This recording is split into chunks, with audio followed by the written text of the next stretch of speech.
ഓം ശാന്തി.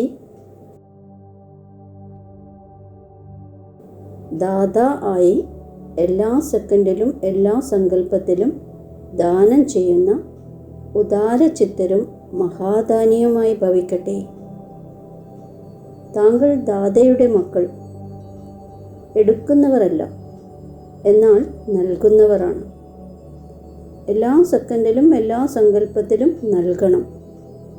എപ്പോഴാണോ അങ്ങനെ ദാദ ആയിരിക്കുന്നത്, അപ്പോഴാണ് ഉദാരമനസ്കർ, മഹാദാനി എന്ന് പറയുന്നത്.